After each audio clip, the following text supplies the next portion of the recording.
Assalamualaikum warahmatullahi wabarakatuh. Nahmaduhu wa nusallimu ala rasulil karim. Amma ba'du. Alhamdulillah, saudara-saudara seiman di mana saja Anda berada, dengan izin Allah SWT, aku mau bercerita membahas tentang rahasia Dajjal dan Ya'juj Ma'juj. Dajjal dan Ya'juj Ma'juj mereka itu bangsa jin. Mereka bapak anak. Dajjal bapak, Ya'juj Ma'juj anak.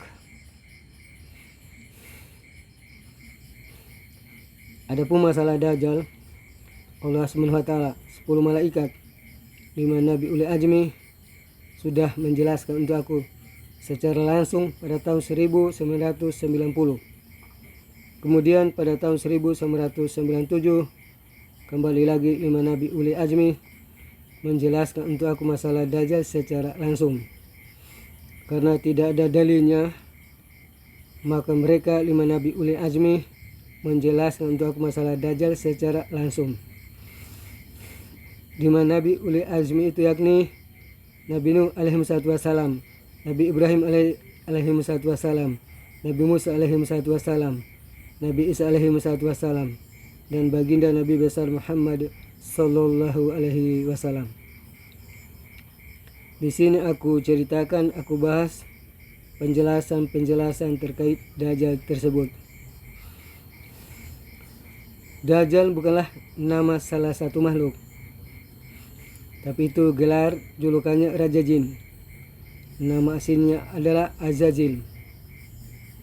Intinya jin kafir, iblis, setan, Dajjal itu adalah gelar julukannya Raja Jin itu.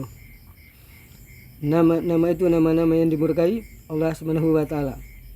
Ada peristiwanya, ada sebabnya hingga digelari jin kafir, iblis, setan, Dajjal itu.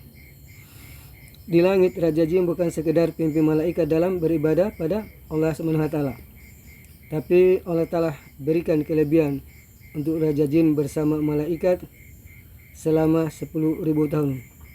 Kemudian Allah Ta'ala tambahkan khusus untuk Raja Jin itu selama 5.000 tahun. Jadi mau para malaikat, mau Raja Jin tidak akan dapat kelebihan kalau bukan Allah Ta'ala yang berikan.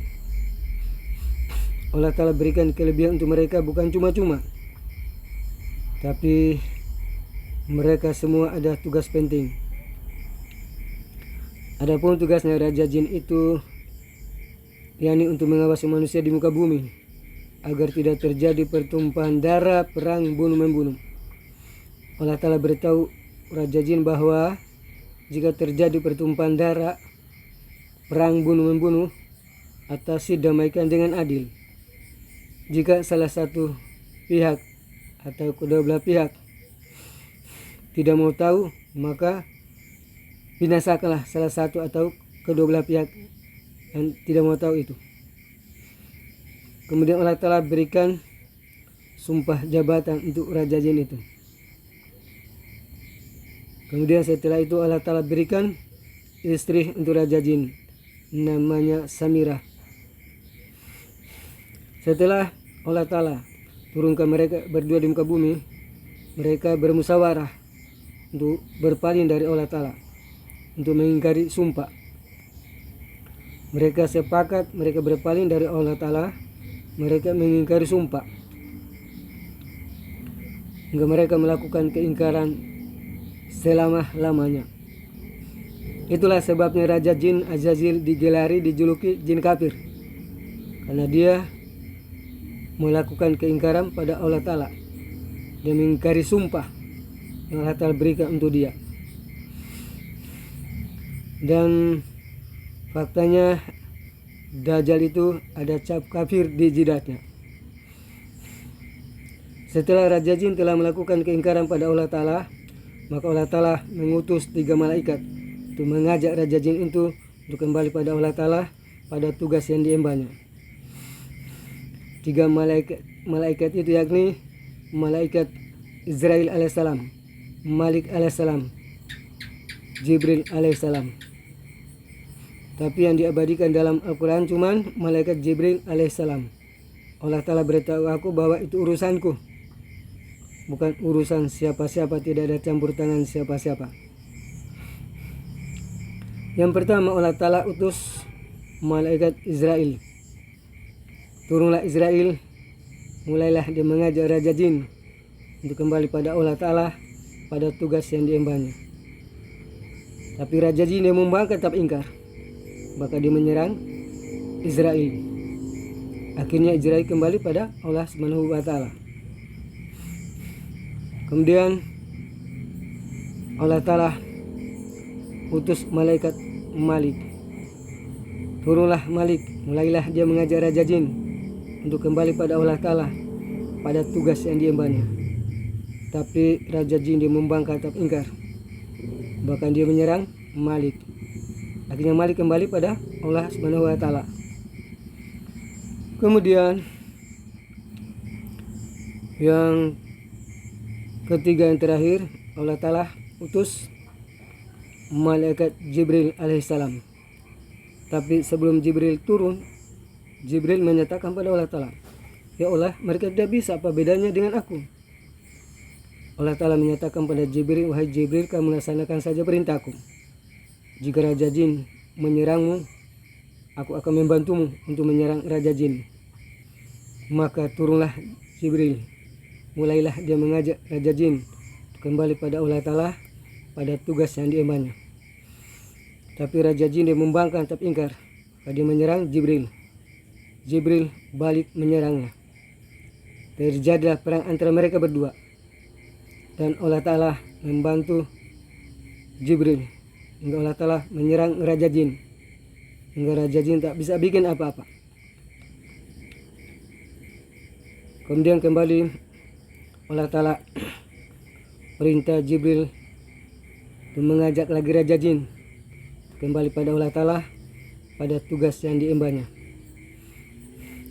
Tapi Raja Jin tetap sama saja.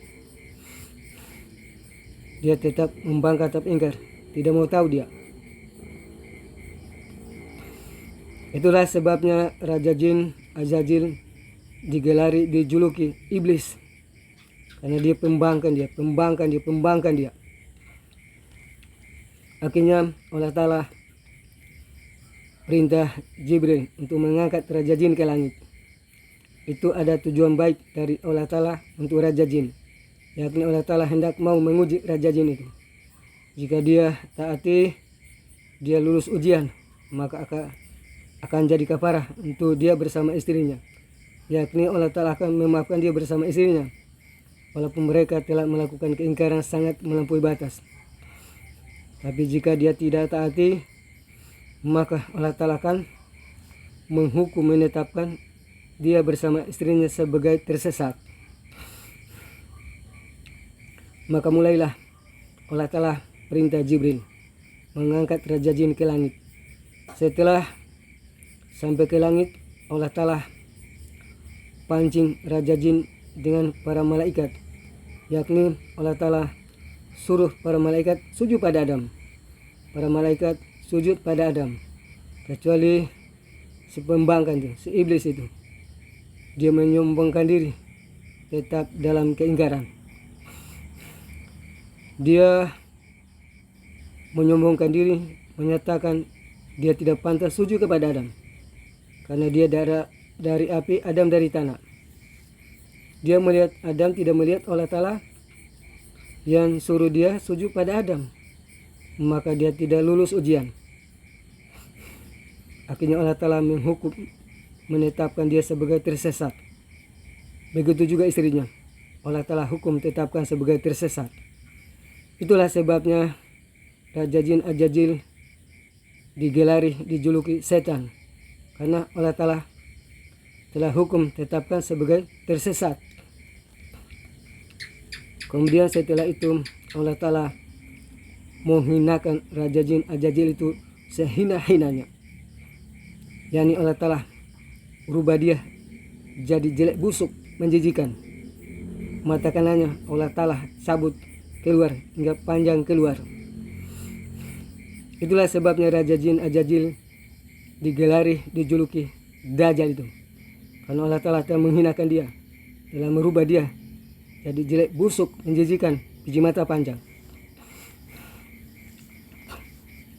Kemudian barulah Allah Ta'ala meletakkan cap kafir di jidatnya Raja Jin Ajajil Dajjal itu, sebagai bukti dia melakukan keingkaran pada Allah Ta'ala selama-lamanya. Sini aku cerita yang inti-inti saja dulu. Kemudian setelah Allah Ta'ala turunkan berikutnya Raja Jin Ajajil Dajjal itu, Allah Ta'ala tempatkan dia di dasar laut segitiga Bermuda. Di sanalah dia dibelenggu. Akhirnya Dajjal memanggil istrinya. Mereka ketemu, musyawarah, melahirkan seorang anak. Dajjal berikan kelebihan untuk bisa mengganti jabatan bapaknya Dajjal itu, agar bisa menebusi kesalahan kedua orang tuanya. Allah Ta'ala tidak terima. Anaknya Allah Ta'ala hukum, tetapkan sebagai tersesat juga. Allah Ta'ala hinakan juga sehina-hinanya. Allah Ta'ala rubah dia jadi jelek, busuk, menjijikan juga. Jadilah dia jin yang berkepala banteng, satu malu dua bentuk jin dan banteng, bertanduk, biji matanya cuma satu di jidat, besar sekali biji matanya, dan dia kelihatan mengerikan, menjijikan sekali. Dialah Yajud Majud. Jadi Yajud Majud itu dia anaknya Dajjal dan Samira. Dia satu malu dua bentuk, jin dan banteng, bertanduk, biji matanya cuma satu di jidat. Akhirnya yang tadinya Allah Ta'ala berikan kelebihan untuk Raja Jin itu untuk mengawasi manusia, tetapi karena Allah Ta'ala telah hukum tetapkan dia sebagai tersesat, begitu juga istrinya, anaknya, maka berbaliah dia Raja Jin, menjadilah dia pengrusak, penghancur di muka bumi ini. Dia ini suka menciptakan kerusakan, kehancuran untuk manusia, baik secara ilmiah juga secara fisik. Terutama secara ilmiah, yakni berusaha melalaikan manusia dari mengingat Allah Ta'ala, dari menaati Allah Ta'ala, berusaha menghalangi manusia dari jalan Allah Ta'ala yang lurus, menghendaki manusia ke jalan yang bengkok, jalannya setan-setan itu, agar senasib dengan mereka di akhirat kelak nanti selama-lamanya. Setelah manusia mereka berhasil lalaikan dari mengingat Allah Ta'ala, dari menaati Allah Ta'ala, dari jalan Allah Ta'ala yang lurus, barulah mereka berusaha menghancurkan manusia secara fisik lewat perang, kebinasaan, kehancuran ini itu. Itu sudah kerjanya Dajjal Yajud Majud sepanjang mereka hidup. Tapi setelah itu Allah Ta'ala kurung Yajud Majud itu. Nanti 100 tahun baginda Nabi kembali ke rahmatullah, baru Allah Ta'ala lepaskan dia dari kurungannya itu.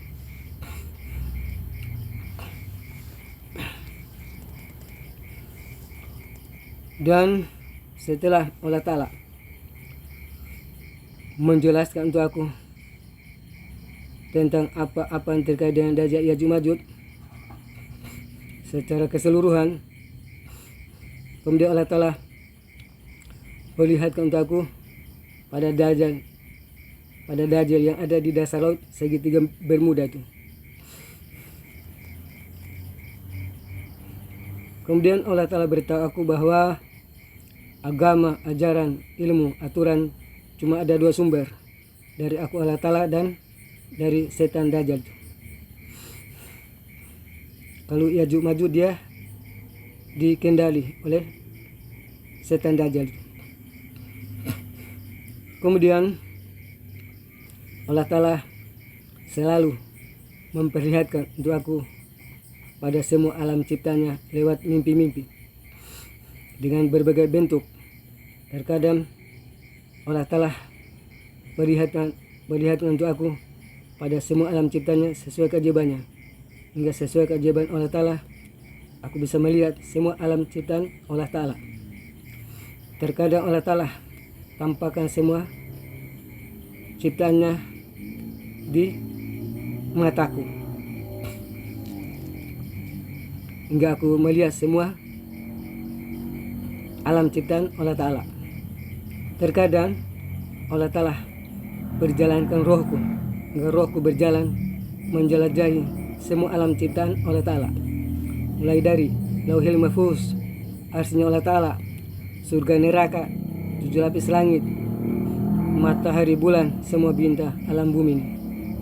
Sambil selalu Allah Ta'ala menyatakan bahwa kamu lihat, kamu saksikan, semuanya kosong, tidak ada siapa-siapa. Jadi yang ada di dunia ini cuma aku, Allah Ta'ala, dan setan Dajjal itu. Kalau anaknya itu dikendali oleh setan Dajjal itu.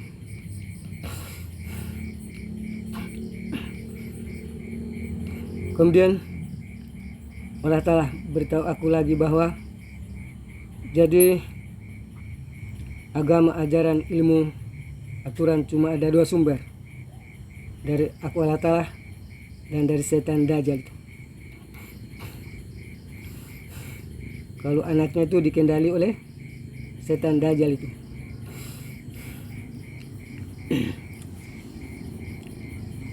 Di sini aku perlihatkan tentang anaknya setan Dajjal, Yajuj Majuj.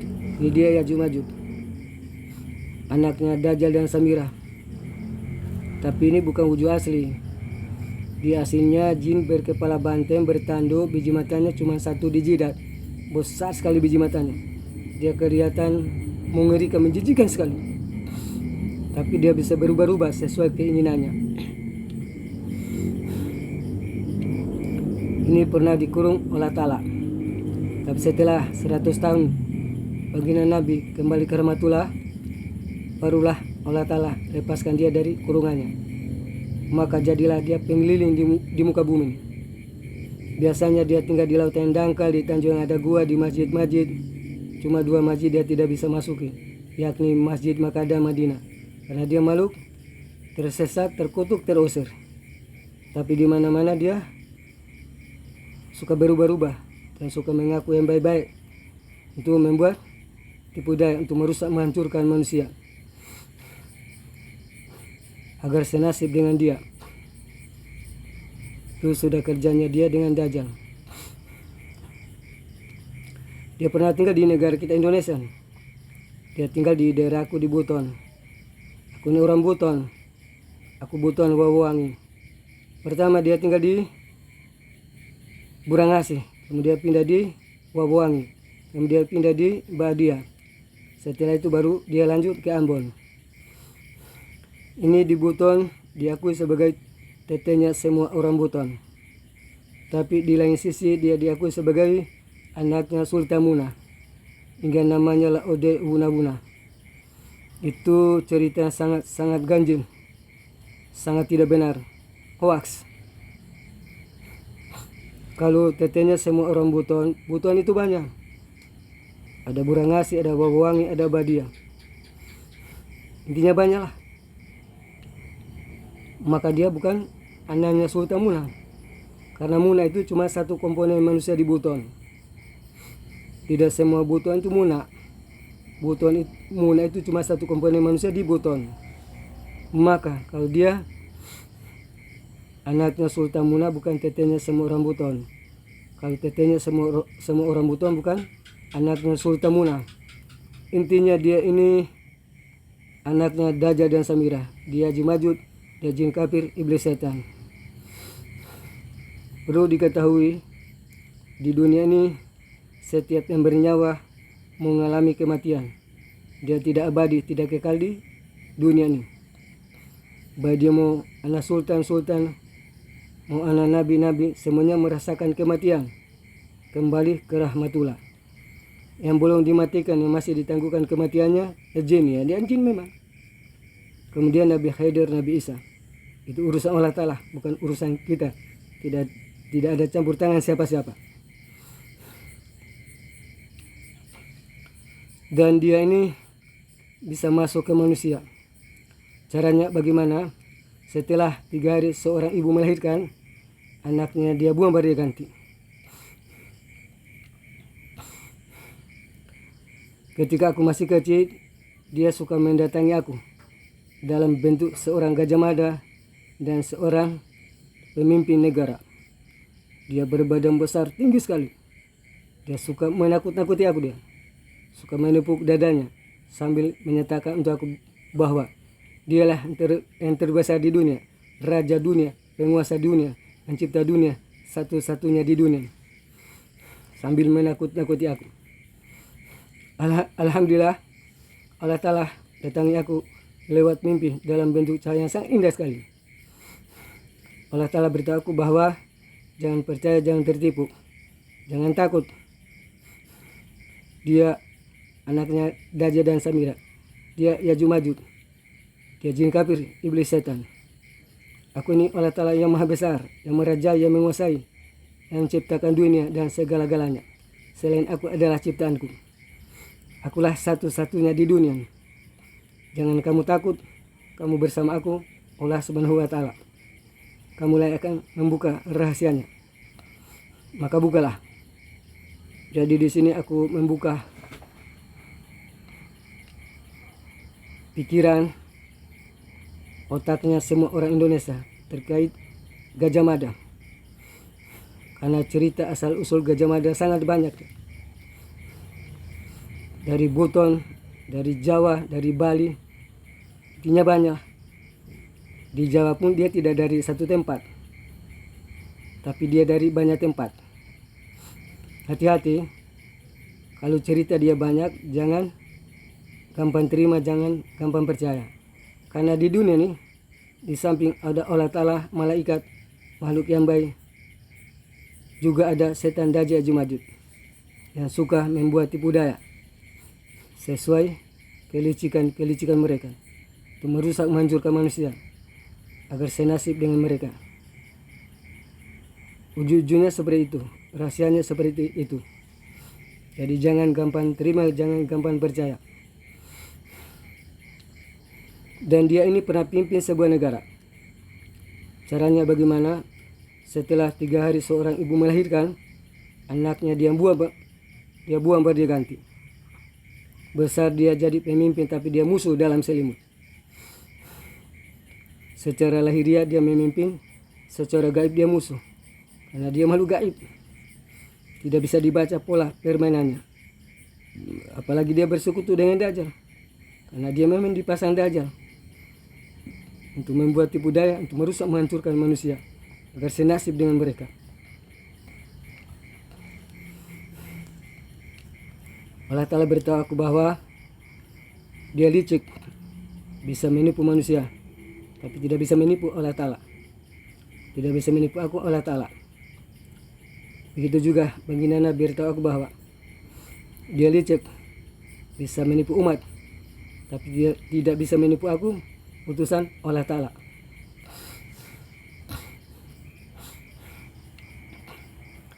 Jadi dia ini yang masukkan kerajaan Hindu, Spanyol, Portugis, Belanda, PKI di Indonesia.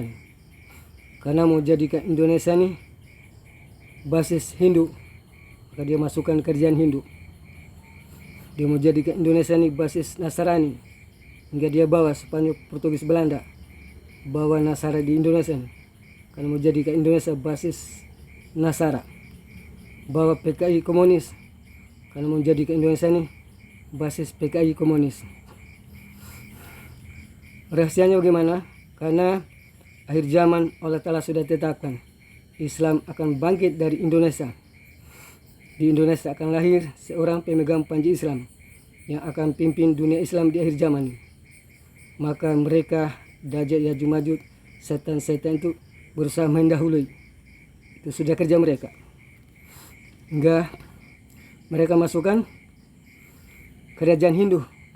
Kalau mau jadikan Indonesia basis Hindu, masukkan Spanyol, Portugis, Belanda yang bawa Nasara di Indonesia nih. menjadikan Indonesia basis Nasrani, masukkan PKI komunis, karena menjadikan Indonesia ini basis PKI komunis. Jadi PKI itu permainan Daji Haji Ma'jud, perbuatan Daji Haji Ma'jud. Kalau manusia hanya pelaksana saja di lapangan sebagai manusia. Dan rahasia PKI itu anti Tuhan, anti Islam, kebebasan. Islam tidak boleh berkembang, tidak boleh jadi aturan, kebebasan. Hingga faktanya gimana? Ulama penegak Islam dibunuh, Al-Quran, undang-undang Islam dibakar, masjid sebagai tumpuan kegiatan Islam dibakar. Terjadi perzinahan bebas pada masa PKI. Itu bukti, tidak bisa ditutup-tutupi. Selain itu hanya sandiwara saja. Culik 7 jenderal, rombat kabinet, cuman sandiwara saja. Tapi ke dalamnya bukan seperti itu. Anti Tuhan, anti Islam, kebebasan. PKI itu perbuatan Daji Haji Ma'jud, perbuatan setan-setan itu, merusak, menghancurkan manusia agar senasib dengan mereka di akhirat kelak nanti. Seperti itu tujuannya, seperti itu rahasianya. Nanti setahun setelah PKI, Daji Haji Ma'jud musyawarah itu menciptakan kerusakan, kehancuran di dunia ini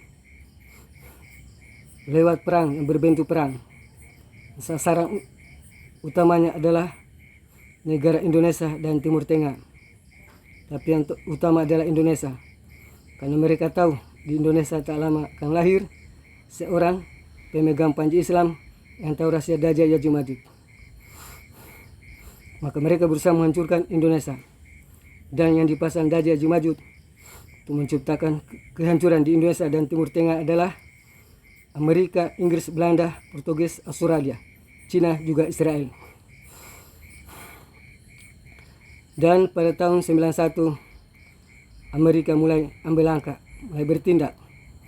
Tak kalah Irak Kuwait, perang Amerika campur tangan hingga menyerang Irak dengan alasan bom penghancur. Itu cuma alasan saja, tapi rahasianya menghancurkan Islam. Kemudian setelah itu Amerika dia pecah belah Libya, Bahrain. Dia dukung kecil lawan besar, melakukan adu domba. Dia dukung kecil lawan besar, kecil berani lawan besar, karena ada Amerika di belakangnya. Itu sengaja menghancurkan Islam dengan Islam. Bagaimana Islam terpancing lawan Amerika, maka Yahudi dan Nasrani pasti bantu Amerika, karena Amerika adalah kepala daripada Yahudi dan Nasrani sedunia. Rahasianya bagaimana? Jika memancing timbulnya perang dunia berbentuk agama, rahasianya adalah untuk menghancurkan seorang pemegang panji Islam lewat perang dunia berbentuk agama.